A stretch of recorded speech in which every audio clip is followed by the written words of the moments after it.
Imaginez que vous soyez au pays de l'utopie. Il n'y a pas de problème d'énergie ici, parce qu'ici l'énergie pousse sur les arbres. Les buissons chauffent votre salon. Il y a de l'eau chaude au bord de la route. Le charbon pousse partout et il est même très actif. Et maintenant, imaginez que vous puissiez utiliser toute cette énergie sans émission et respectueuse de l'environnement. Ce sera chouette. Mais parfois l'utopie est plus proche que vous ne le pensez. Prenons les buissons, les arbres par exemple. Ceux-ci sont régulièrement coupés. Les résidus arrivent à la centrale de biomasse.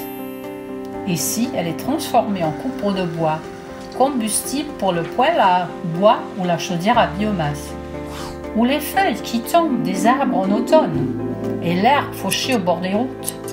Ces matières sont transformées en ensilage et ensuite utilisées pour produire du biogaz qui est converti en électricité et en chaleur dans la centrale des cogénérations. Les composants solides de l'ensilage sont transformés en combustible. Et maintenant, place au rêve. Imaginez que vous puissiez également produire du charbon à partir de toute cette biomasse. Abracadabra, pyrolyse. La pyrolyse transforme la biomasse en charbon. Beaucoup de bonnes choses peuvent être faites avec ce charbon à base de plantes. Par exemple, on peut améliorer la qualité des sols. Vous pouvez utiliser comme combustible et griller écologiquement.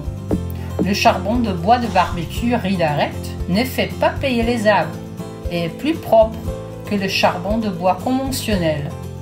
Mais il est également possible de produire du charbon actif précieux à partir de la biomasse. Il convient comme matière première écologique pour les produits cosmétiques et les nettoyages, et aussi pour les produits pharmaceutiques. Mais surtout, il peut être utilisé dans les stations d'épuration des eaux usées pour libérer les eaux souterraines des médicaments et des antibiotiques. Si nous utilisons correctement la biomasse, nous pouvons faire de l'utopie notre pays. Bienvenue en utopie.